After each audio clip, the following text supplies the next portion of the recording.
Hello, everybody. It's Alexia. I'm back with another Bible study video. I'm nearing the end of Psalms, so I won't be on it too much longer, and I'll start getting out some new videos with new books.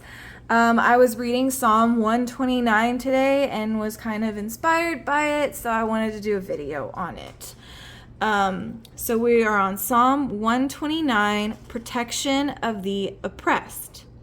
Since my youth, they have often attacked me. Let Israel say, since my youth, they have often attacked me, but they have not prevailed against me. So in the Bible, when we see repetition, that usually means they're trying to get their point across, because back in those times, they didn't have italics or things like that to make the point, super like, look at this. So they used repetition. And my commentary here was saying they were oppressed, but their enemies had not prevailed against them.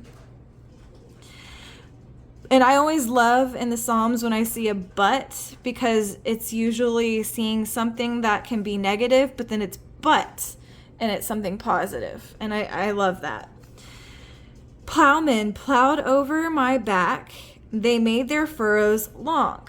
So my commentary was saying they had suffered greatly, as if someone had plowed over their backs. And I was curious what furrows meant. I was curious what furrows meant. So I used Microsoft Bing, the little co-pilot AI chat thing, and asked. And in terms of Psalm 129, it says, the oppressors treated the psalmist harshly, leaving painful marks akin to furrows on their skin. And I'll just explain to you again. Let me read what the AI chat said. It said, some interpretations suggest that it refers to a strip of land that a plowman works on at one time. At both ends of this strip, the plowing team comes to a standstill, turns around, and begins a new furrow. Essentially, it represents the path created by the plow as it cuts through the earth. So that just gives you a little more context there. And we'll move on. The Lord is righteous. He has cut the ropes of the wicked. So here my commentary said, yet because the Lord is righteous, he brings justice to his people and thwarts the intentions of the wicked. So cutting the ropes of the wicked is thwarting their intentions. And we'll move on. Let all who hate Zion be driven back in disgrace. And my commentary was saying to hate Zion is to hate God. So let them be disgraced. Let them be like grass on the rooftops, which withers before it grows up, and can't even fill the hands of the reaper or the arms of the one who binds sheaves.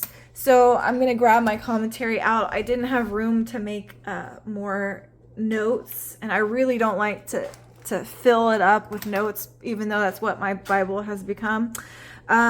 So what my commentary is having to say about that, it says, he asked that they would be like grass growing on the rooftops, which withers away because of the lack of soil. And there's just a little more explanation for you there. Then none who pass by will say, may the Lord's blessing be on you. We bless you in the name of the Lord. So my commentary says for verse 8, it says, just as it is wrong to curse when we ought to bless, so it is wrong to pronounce a blessing on the wicked who don't deserve it. So that is Psalm 129, and I'm actually curious if I look up on the AI chats, what is the meaning of Psalm 129? I'm just curious what it will have to say. Let's see. Oh, it's giving me a bunch of information. But in summary, it said Psalm 129 speaks of suffering, oppression, and hope. It invites readers to reflect on their own experiences and find solace in God's righteousness.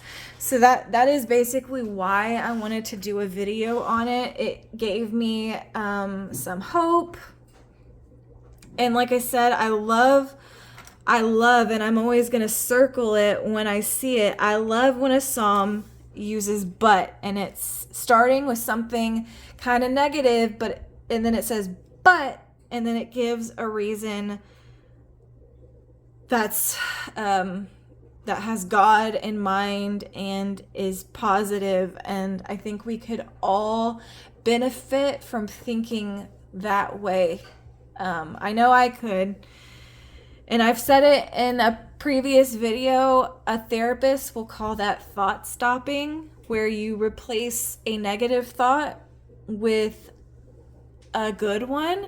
And that's kind of what I see in the Psalms when they use but like that. So since my youth has often attacked me, they have often attacked me, but they have not prevailed against me. So you always want to end with something more positive. And yeah, I love Psalms like this for that reason.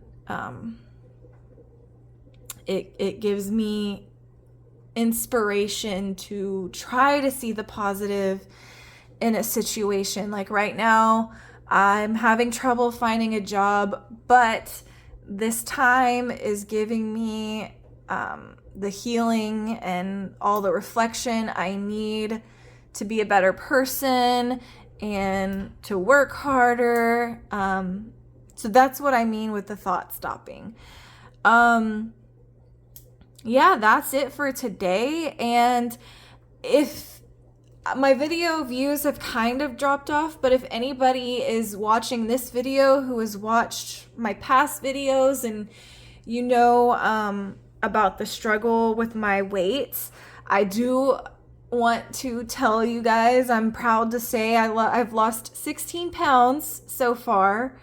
I got off of Lexapro and got onto a new medication, and getting off of Lexapro has changed my life. I can honestly say that.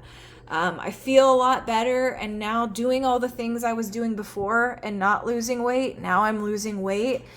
So if you're on a medicine and you're just not feeling good, I encourage you to ask your doctor about the side effects of that medication, because I wasn't aware of the weight gain with Lexapro until I was reading about it. And we shouldn't run to Google and read about stuff. You should go to your doctor and talk to them about it. But that's something I just didn't do.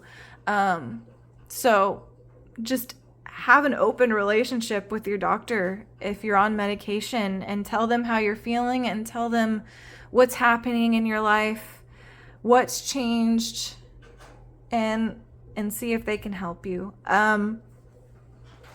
Thank you for watching this video. I hope you guys have a great weekend, and God bless.